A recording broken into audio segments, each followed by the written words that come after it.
Last year, the Piaggio MP3 celebrated its 10th anniversary, but make no mistake, it isn't the only three-wheeler on the market. There are traditional trikes, there's the Yamaha Tri-City, there's the god-awful Can-Am Spider, but the less said about that one the better, and there is also this thing, the Peugeot Metropolis. Now let's just get this out of the way. No, it's not very pretty, but what it lacks in good looks, it more than makes up for in practicality. It's a bit like marrying a tax lawyer. No, they're probably not going to be the best looking and they're probably as dull as a Mercedes paint colour chart, but damn it, your kids are going to be financially secure. You can actually ride the Metropolis with just a car licence. You don't need to do any bike test whatsoever, not even a CBT, although obviously you're not just going to jump into something without any knowledge or experience. You're not Donald Trump. But there are some big differences between this and a traditional two-wheeled scooter. Now let's start with the obvious. There are three wheels, two at the front and one at the back.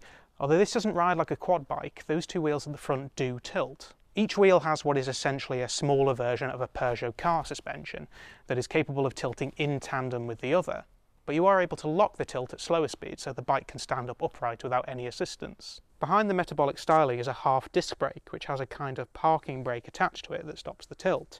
However, there is also another parking brake which locks the wheels so that you don't roll away.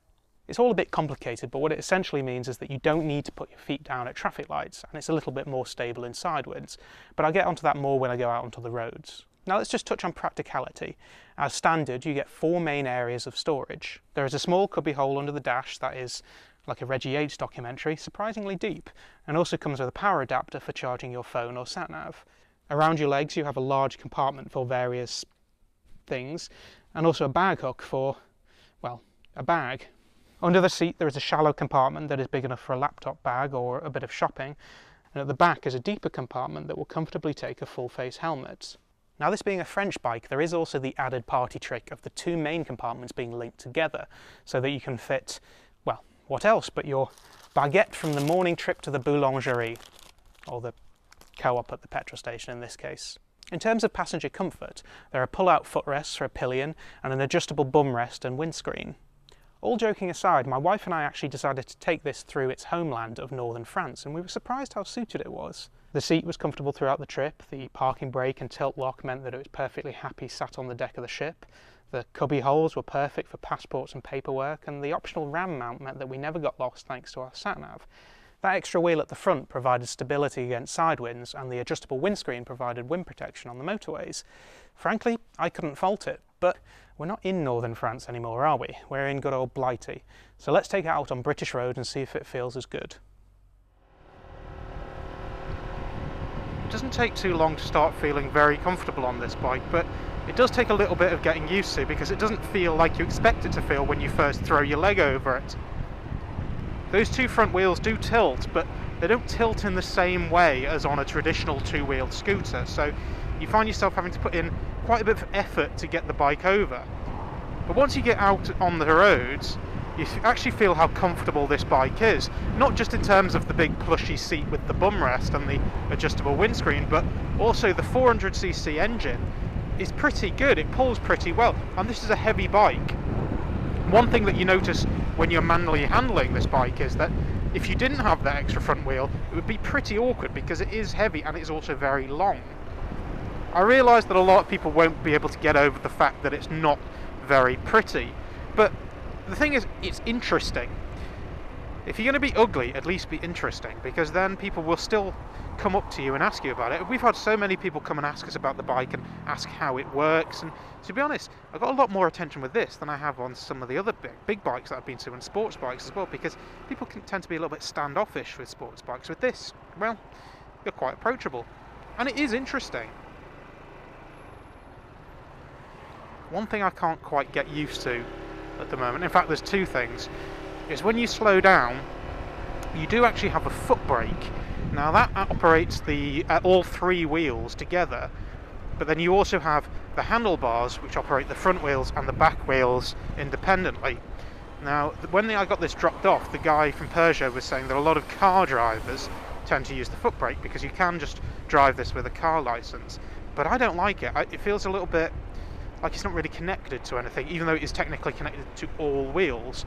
Well, I find myself using the handlebars a lot more.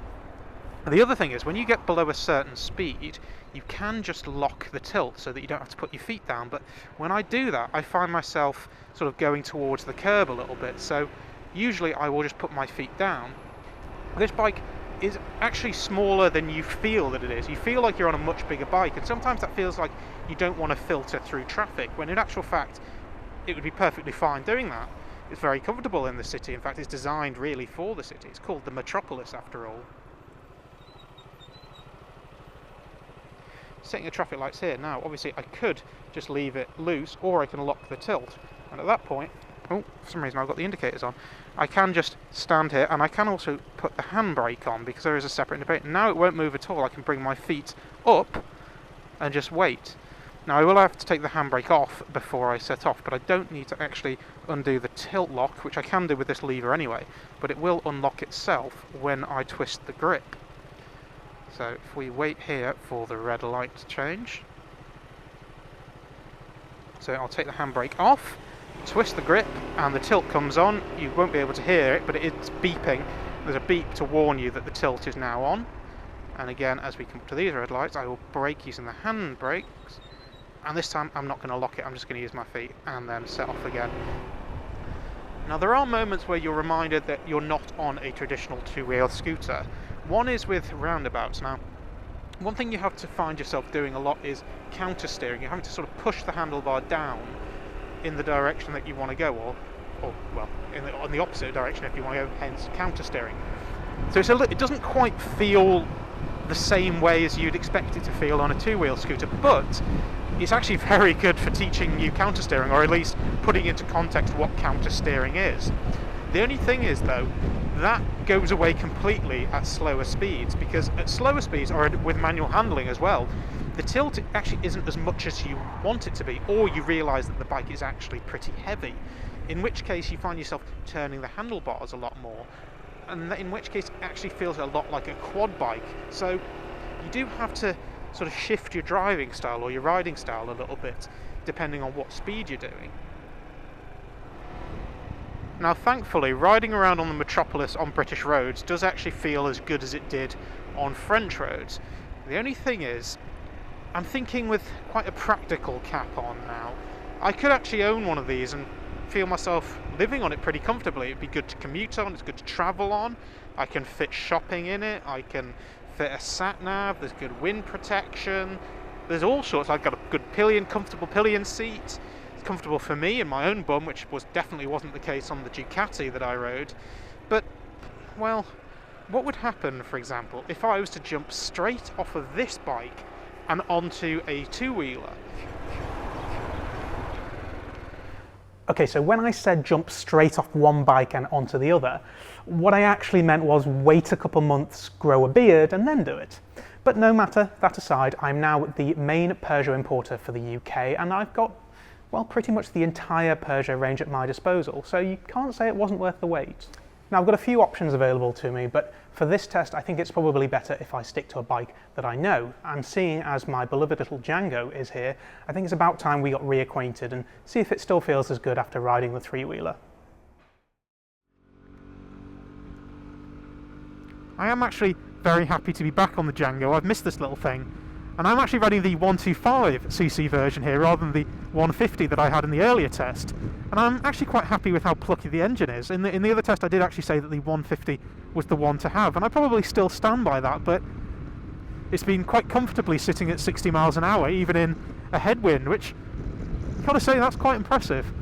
One thing that you do notice when you jump on a two-wheel scooter when you've got used to the Metropolis is that it's a lot lighter and a lot less, well, in a way cumbersome, but in other ways you are also more exposed. But all Donald Trump jokes aside, there are actually a few reasons why you would want to go from riding a scooter like this to a 400 Metropolis. You've got to consider who these bikes are marketed at, because scooter riders can go their whole lives without ever taking a test. They'll do their CVT, ride around for 2 years on an L plate, and then do their CVT again, and while that's fine, you can get a little bit bored of that and want to move up to a bigger bike. Now with the Metropolis, you can do that straight away as long as you have a car licence. You don't need to do another test at all. You can jump straight onto a 400 and off you go, which for someone who is looking to get on something a little bit more powerful, that's quite enticing. But, oof. Oof. May have just squashed my testicles a little bit. It's okay, I'm a professional. I'll carry on.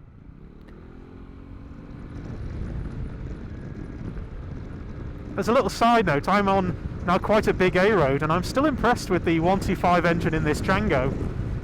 The 125 might not be a bad option after all. Well, I'm back at the dealer, and I have to say, while it might not be the prettiest thing in the world, I genuinely miss having my Metropolis. Had I jumped straight off this onto something a bit more light and nimble like the Django here, then I might have been tempted to go the other way.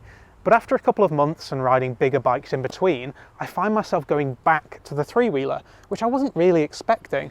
The Metropolis really is a great all-round bike, and there's a lot of arguments for going from a two-wheeled scooter to a three-wheeled scooter. I'm just not sure I'd want to pay $7.5 or $8 to do so, but there you go. So the answer to the question posed by the video is yes, sometimes three wheels are better than two, just not in terms of looks.